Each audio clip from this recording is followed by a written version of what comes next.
في أسيوط آلاف الشباب عندهم الطموح والقدرة على التعلم والتطور، لكن الفرص المتاحة لاكتساب المهارات الرقمية والوصول لسوق العمل كانت تحدي كبير ليهم.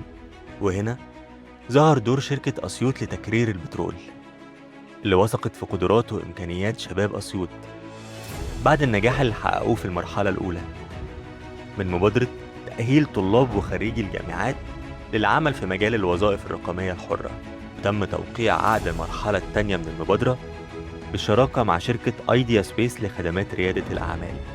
المبادرة ركزت على 4 أهداف رئيسية: تنمية المهارات الرقمية والتكنولوجية للشباب، إعداد كوادر قادرة على المنافسة في سوق العمل، تعزيز ثقافة العمل الحر والتوظيف الرقمي، تحويل المعرفة لمشروعات وحلول تكنولوجية تخدم المجتمع.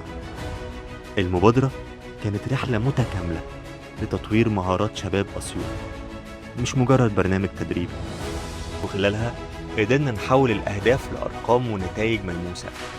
نفذ 15 برنامج تدريبي في مجالات رقمية مختلفة بإجمالي 772 ساعة تدريبية.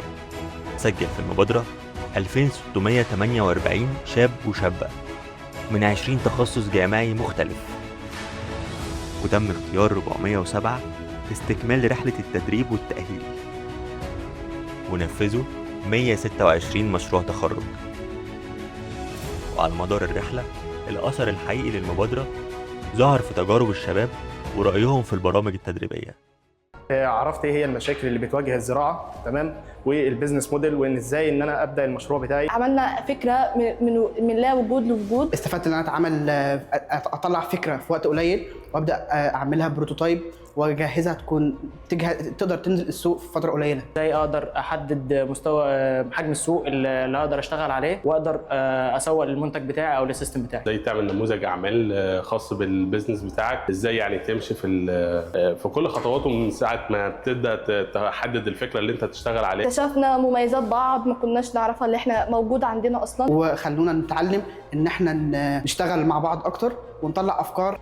كنتش بعرف احط خط في الفوتوشوب، دلوقتي انا بايد اي تصميم قدامي اعرف على طول اصممه وانفذه. كان عندي خلفيه، بس بعد المبادره المعلومات بتاعتي زادت اكتر، تقريبا 100%. في حاجات ما كنتش اعرفها في الادوات بقيت اعرفها كويس قوي.